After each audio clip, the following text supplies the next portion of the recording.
Aprendeu direitinho? Tome então como hábito para o seu dia a dia. Agora, doutor, outro assunto aqui, ainda relacionado a essa questão de vermes, ainda muitas dúvidas. A solitária, doutor, como é que ainda é muito comum essa questão da solitária, de existir esse problema na saúde pública, enfim. Está no dia a dia também esse cuidado. Está no dia a dia, né? Como é que se pega a solitária? Normalmente é contato com um alimento contaminado, tá? Carne normalmente de porco, tá?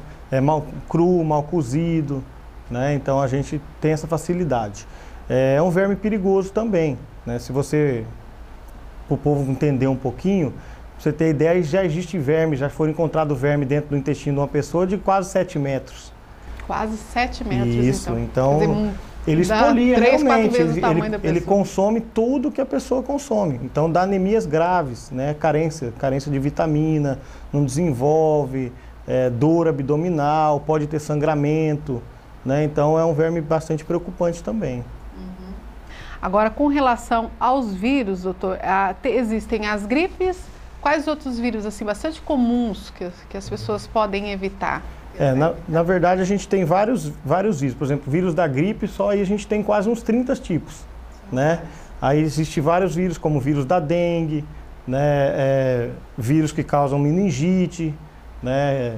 Então, assim, todos eles têm o mesmo modo de multiplicação, o contato é com o ar ambiente, com as superfícies, né? Então, a gente tem que tomar muito cuidado com a questão da higiene mesmo.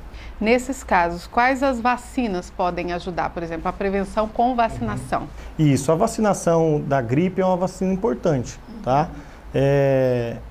Os grupos de risco têm que se vacinar, porque evita uma complicação maior, tá? Ele não cobre todos os vírus, cobre o vírus influenza, tá? Um certo grupo, que são estudados todo ano, pelo que já passou, e ver quais são os mais frequentes naquele ano. Por isso que tem que vacinar todo ano, porque muda. E sem contar que o vírus está em constante mutação também. Então a vacina que serviu esse ano não serve o ano que vem, tá? Então é de extrema importância. Existem algumas outras vacinas que são mais relacionadas a algumas faixas etárias de idade, né? Como vacina da febre amarela, para quem vai viajar para áreas endêmicas, vacina de hepatite B, que hoje já é vacinado todo mundo ao nascimento, né? São 3 doses. Todos os profissionais da área de saúde também têm que vacinar, tá? Vacina contra meningite já estão disponíveis, né? Que é mortalidade muito grande. Quem pega uma meningite meningocócica, por exemplo, que a gente tem a vacina, a chance de falecer é quase 60%. Então, existem coisas que a gente pode prevenir. Então, é aconselhável, né? Existe o tétano, raiva, a tríplice viral, cachumba, rubéola, sarampo, né? Então, tem várias vacinas que a gente tem como conseguir isso de graça no posto e evita doença, evita complicação, né? Depois não adianta. Muitas vezes até pega, fala, mas eu peguei uma gripe. Mas com certeza pegou uma gripe ou algum outro quadro clínico desse, vai ser muito mais ameno. Então não vai ser grave como seria se fosse o caso sem uma vacinação. Doutor, explica para a gente rapidamente, para a gente encerrar essa parte da entrevista e depois a gente vai voltar com o senhor no quarto bloco para falar um pouquinho mais, principalmente com relação às doenças respiratórias. Só para finalizar aqui, muitas vezes a gente vai no médico e o médico olha lá a garganta ou está com algum problema que a gente não sabe o que é direito e às vezes fala assim, isso é provocado por um vírus ou isso é provocado por bactéria. E muitas vezes os sintomas são muito parecidos. Qual que é a diferença entre vírus e bactéria? Na verdade, a diferença clínica não tem muita coisa realmente diferente não, tá? Normalmente, quando é bacteriano, a febre costuma vir mais alta, forma-se pus, secreção, muda a tonalidade da secreção, os sintomas duram mais dias, uma gripe, um resfriado, uma infecção viral, às vezes dessas comuns, né? Lógico que tem outros vírus que são muito mais complicados, como o HIV mesmo é um vírus, tá? Então, os sintomas são mais leves, duram 4, 5 dias só, né? Não tem muita prostração, que é mal-estar demais, fica de cama, né? Já uma infecção bacteriana costuma derrubar realmente.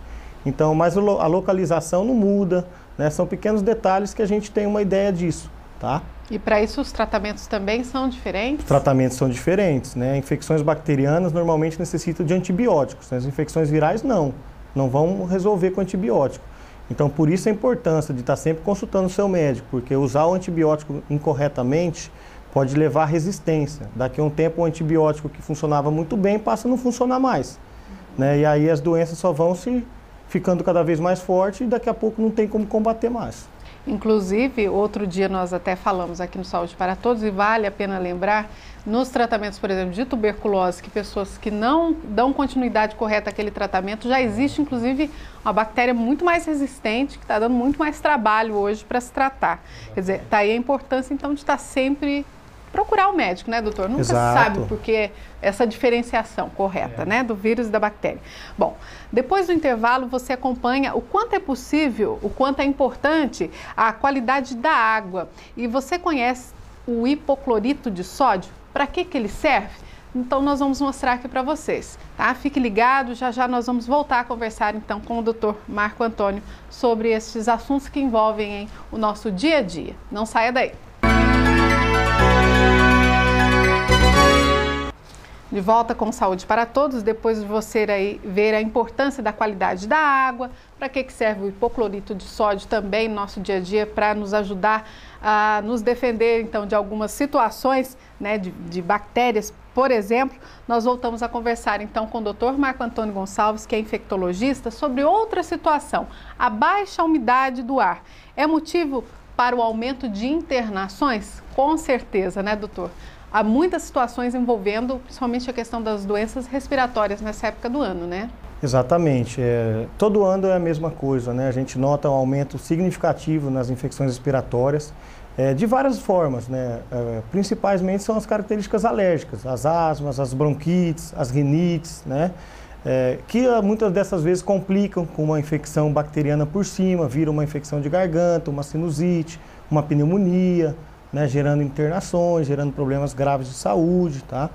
Temos também problemas oculares, seca a mucosa ocular, então dá mais conjuntivite, irritação, dor para enxergar, tá? Temos as lesões de pele, as alergias de pele que aumentam muito, né? Então, assim, é uma série de infecções que podem ser ocasionadas. Bom, sobre esse assunto, sobre as internações, nós temos inclusive uma matéria para vocês. A estiagem que chegou mais cedo este ano trouxe com a seca uma série de consequências à saúde da população. Quem mora em ruas sem pavimentação asfáltica sofre ainda mais com o problema. É difícil onde não hajam reclamações por conta da falta de planejamento de infraestrutura para esses locais. Difícil falar de saúde em condições como esta aqui, onde moradores têm que dividir casas com uma estrada de muito movimento, como é a estrada do Ararão, e o bairro também que não tem asfalto. Vamos acompanhar aqui, Luciene, para mostrar um pouco a situação desses moradores, que é só um exemplo do que acontece com moradores que moram em bairros onde não tem asfalto, principalmente moradores em que tem que dividir justamente estradas, como esta aqui. Olha só como que é pisar nesse talco. A estrada simplesmente vira um talco de poeira solta nessa época do ano. E a seca esse ano veio muito cedo. E eles então estão já enfrentando essa situação muito cedo. A gente vai conversar com alguns moradores aqui do bairro Biquinha para conhecer a realidade deles então. Nós vamos chegar aqui na casa do seu Antônio de Souza, que mora bem na esquina do problema. Essa é a esquina do problema, né, seu Antônio de Souza? É a esquina da terra, Ana. E você vê, vocês chegaram agora, o movimento já não está tanto como é na parte da manhã, né? Mas isso aqui das 5 horas da manhã até mais ou menos 11 horas e depois da 1h30 até as 6, 7 da noite é um pouquinho pior do que você está vendo aí, olha. E a gente tem que conviver, não é de agora, já são longos anos, né? Promessas são muitas nas épocas das eleições, né? Mas para chegar e concretar a realidade, aí é difícil, porque quem você procura, você não encontra. Nem para te dar uma solução do que pode acontecer, se eles podem fazerem, se não podem, entendeu? Fica jogando, né? Agora, na prática, seu Antônio, o que acontece com a família do senhor por conta dessa poeira? Acontece que aqui, eu não vou falar dos vizinhos, vou falar da minha família. A minha esposa, por exemplo, é 3, 4 vezes por dia no inalador, né? O meu filho já precisa usar inalador, né? Eu, até o momento, ainda não precisei. E aqui também os vizinhos, olha, se você entrar aqui na vila e procurar, de cada família aqui, pelo menos uma pessoa está com problema respiratório. E aí eu te pergunto, por quê? Está aqui, olha. Vai para a escola, tem que passar aqui. Se vai no supermercado, tem que passar aqui. Se vai no bar, tem que passar aqui. Se vai para o trabalho, não tem outra saída. amenizar pelo menos um pouquinho, seu Antônio, que a gente sabe que é muito difícil amenizar essa situação nessa época do ano. O que vocês fazem? Não, a gente aqui da vila, por exemplo, à frente da rua, a gente molha, né? Chega a tardezinha, a gente faz o possível com a água que tem disponível.